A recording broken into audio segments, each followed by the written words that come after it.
तो दोस्तों ये कहानी है दो दोस्तों की, एक ऐसी ट्रू फ्रेंडशिप की जिन्होंने जीते जी तो क्या मरने के बाद भी एक दूसरे का हाथ नहीं छोड़ा। जो मेरे एरिया की ही बात है। इसको होता क्या है, एक दोस्त की एक बाइक एक्सीडेंट में मौत हो जाती है। कैसे वो दोस्त अपने उस दोस्त को अपने पास बुलाने के लिए कैसे कैसे जतन करता है और आखिर में उसको अपने पास बुला ही लेता है। मैं उन दोस्तों के नाम बदल देता हूँ क्योंकि ये कहानी अगर उनके घर वालों तक पहुँची तो उनको थोड़ा ठेस पहुँचेगा।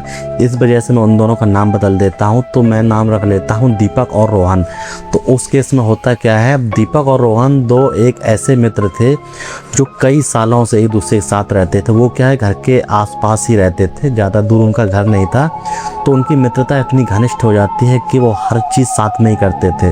मार्केट जाना हो, कहीं भी जाना हो, कुछ शॉपिंग करनी हो या बेवजह कहीं भी जाना हो तो वो एक दूसरे के बिना जाते नहीं थे। मोहल्ले के सभी लोग भी बोलते थे कि इन लोगों की दोस्ती इतनी घनिष्ठ है क्योंकि वो जो भी करते थे दोनों लोग साथ में ही मिलकर करते थे। कहीं जाना हो, किसी यहाँ कोई पार्टी फंक्शन हो, एक का भी निमंत्रण हो तो दोनों दोस्त जाते थे क्योंकि उसका निमंत्रण आया तो उसके साथ वो भी जाता था।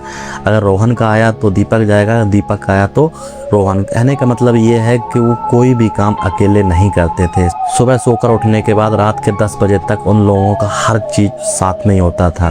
तो आसपास के जो लोग थे वो भी रोहन और दीपक की दोस्ती की मिसाल दिया करते थे। तो होता क्या है, रोहन का पढ़ाई में बिल्कुल मन नहीं लगता, वहीं दीपक का पढ़ाई में बहुत मन लगता था। लेकिन होता क्या है, रोहन के पढ़ाई में मन ना लगने की वजह से दीपक भी अपनी पढ़ाई नहीं करता है और वो लोग लगभग इंटर के बाद अपनी पढ़ाई को बंद कर देते हैं। तो काफ़ी दिन तक तो चलता रहता है, लेकिन जब उनकी उम्र लगभग 18 या 20 साल की हो जाती है तो उनके घर वाले भी कहते हैं बेटा कुछ काम करो, घर पे पैसा कैसे आएगा, पढ़ाई तो तुमने की नहीं, कहीं जाके बाहर कमा के आओ।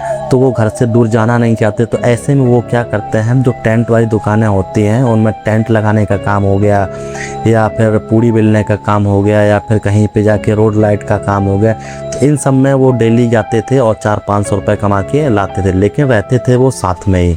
तो होता क्या है, एक दिन उनका जो प्रोग्राम है वो दूर कहीं का वहाँ पे सेट हो जाता है। तो ये लोग क्या थे, पहले ये लोग करते थे रोड लाइट का काम या रोड लाइट उठाने का काम या सब्जी अब्जी कटिंग का काम या मान लो जो भी टेंट वगैरह लगा उसका काम। लेकिन इन्होंने क्या साथ में रह के थोड़ा सा अपना बावर्ची का काम भी सीख लिया था, जिससे क्या है खाना वाना बनाना, पूड़ी वगैरह बनाना। तो इन लोगों को उनका भी थोड़ा आइडिया हो गया था। तो अभी क्या, जैसे कहीं भी फंक्शन कहीं पे भी पार्टी होनी है तो वो क्या है टेंट वाले से बात करते थे जिसके लिए उनको वो सामान चाहिए, बर्तन वगैरह चाहिए। उस केस में क्या होता है, तो वो लोग ये बोलते हैं कि भाई हमको 2 कुक भी चाहिए, खाना बनाने वाले प्लस पूड़ी बेलने वाले। ऐसे करके वो लोग हायर करते थे। तो उन लोगों ने टेंट हायर किया तो उन्होंने बोला हमको कुछ लड़के भी चाहिए। तो वो टेंट वाला दीपक और रोहन से बोलता है कि यहाँ से भाई कम से कम 50 किलोमीटर दूरी पर एक प्रोग्राम है, वहाँ पे आप लोगों को जाना है और वहाँ पे रात में खाना बनाना है, तो वहाँ पे आप लोग जा सकते हो। तो इन लोगों ने बोला ठीक है, क्योंकि लोग खाना बनाना आता ही था, कोई भी प्रकार की कोई दिक्कत नहीं थी। तो उन्होंने बोला ठीक है मैं बना लूँ। तो होता क्या है, ये लोग टेंट में जाते जाते इन लोगों का रवैया थोड़ा गंदा हो जाता है। ये लोग थोड़ा बहुत ड्रिंक भी कर लेते थे। कभी कभी कहीं पार्टी चल रही तो किसी ने दिया थोड़ा भाई पैक लेगा तो उन्होंने ठीक है डाल लिया। तो ऐसे ऐसे करते ये लोग कभी कभी ड्रिंक भी करने लगे थे। तो ये लोग क्या करते हैं, जहाँ पे 50 किलोमीटर दूर पर फंक्शन होना होता है तो वहाँ पे ये लोग बाइक से जाने का प्रोग्राम करते हैं कि अपनी बाइक से जाएंगे और वहाँ पे अपना प्रोग्राम खत्म करके और सुबह बाइक से वापस आ जाएंगे। तो इनके पास क्या रहता है, बाइक में जो भी छोटा मोटा अपना सामान रहता है वगैरह वो भी उसी बाइक में बांध लेते हैं और दोनों भाई मिलके, दोनों दोस्त मिलके बाइक पे निकल देते हैं प्रोग्राम के लिए। तो रास्ते में जाते हुए क्या करते हैं, वो सोचते हैं रात में जाएंगे तो रात भर जागना तो है ही भाई, काम करना है, खाना वगैरह बनाना है, पूड़ी वूड़ी वगैरह सेकना है, तो रात भर तो जागना ही है। तो ऐसा करते हैं कुछ टाइट हो लेते हैं, मतलब कुछ।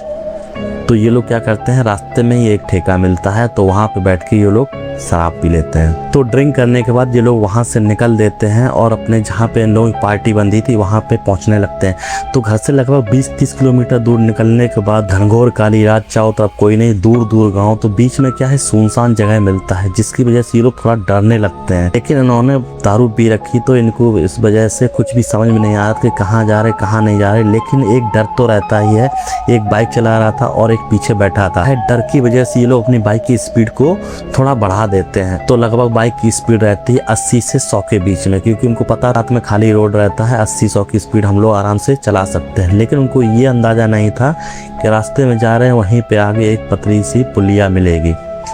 तो ये लोग स्पीड में चले जाते हैं, तो उस तरफ से क्या है एक 4 व्हीलर आ जाता है, एक ट्रक आ जाता है, जिसकी लाइट की वजह से इनको दिखता नहीं है, और ये लोग जाके एक पुलिया में बाइक को अभेर देते हैं। जिसकी वजह से क्या होती है, जो दोस्त पीछे बैठा रहता है रोहन, उसकी मौके पर ही मौत हो जाती है, क्योंकि वो उछल के दूर जाके गिरता है और पुलिया में उसका सर लगने की वजह से उसकी वहीं पर मौत हो जाती है। और जो दीपक रहता है उसको इतनी गंभीर चोट रहती है सर में कि उसको होश नहीं रहता वो कहाँ पे पड़ा हुआ है। लेकिन जब उनका एक्सीडेंट हो जाता है, वो ट्रक तो निकल जाता है क्योंकि उसको कुछ पता नहीं चलता, लेकिन जब और इधर उधर आने जाने वाली गाड़ियों को पता चलता है तो वहाँ पे वो गाड़ी रोकते हैं, और जो भी इधर उधर से गाड़ियाँ आ रही हैं तो उनको रोक के दिखाते हैं कि भाई कोई एक्सीडेंट हो गया।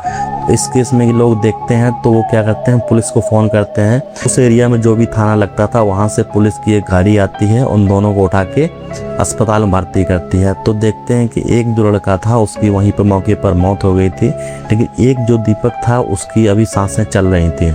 उसको अस्पताल में जाने के बाद उसको पहले आईसीयू भर्ती किया जाता है, लगभग 2-3 दिन वो आईसीयू में रहता है। डॉक्टर ने उसको मना कर दिया था इसके साथ जो भी घटना हुई इसको बिल्कुल भी बताना नहीं है, क्योंकि इसके सर में चोट है जिसकी वजह से ये वो सदमा बर्दाश्त नहीं कर सकता, ये कोमा में भी जा सकता है। तो दीपक को जब होश आता है तो वो रोहन के बारे में सबसे पूछता है कि रोहन कैसा है, तो सब लोग बताते हैं वो सही है, वो दूसरे वार्ड में भर्ती है, उसका भी इलाज चल रहा है, वो भी ठीक है, जैसे तुम ठीक हो वैसे वो भी ठीक है, कोई दिक्कत वाली बात नहीं है। तो उसको थोड़ा तसल्ली मिलती है, हाँ चलो हमारा रोहन भाई दोस्त ठीक है।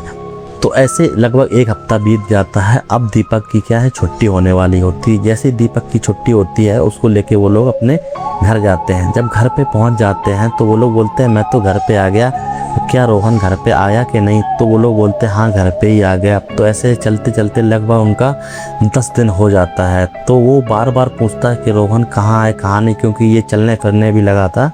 तो बोलता है मुझे रोहन को देखना है, लेकिन घर वाले बहुत मना करते हैं, लेकिन फिर भी वो नहीं मानता कि मुझे उसको देखना ही है।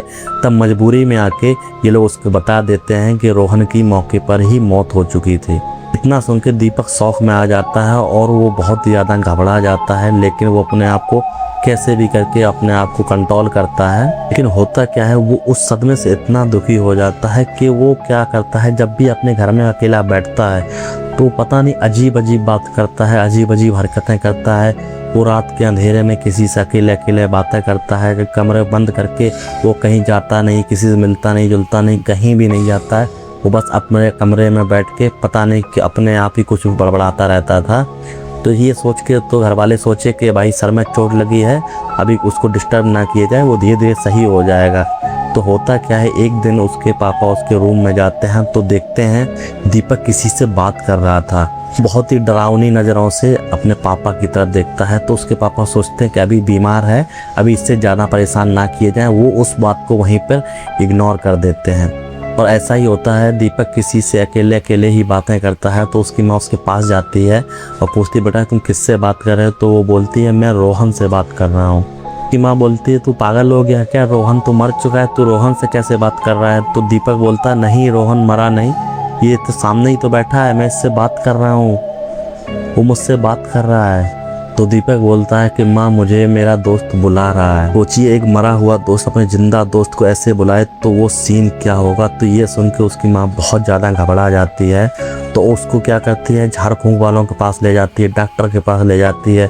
कई दिनों तक उसका इलाज चलता रहता है कि कैसे भी करके ये ठीक हो जाए, उसके दिमाग से ये बातें हट जाएं। लेकिन दीपक क्या है, उसकी ये बीमारी दिन पर दिन बढ़ती जा रही थी। वो अकेले अकेले में ही बात करता था, अकेले रात में उठ के कहीं भी चला जाता। जब लोग पूछते तो वो रोहन का ही नाम लेता कि रोहन मुझको ले जा रहा है, रोहन मुझको बुला रहा है। ऐसा करके कई दिनों तक चलता रहा। होता क्या है, दीपक के पापा एक दिन किसी रिश्तेदारी में गए थे और दीपक की माँ किसी काम की वजह से घर से बाहर गई थी।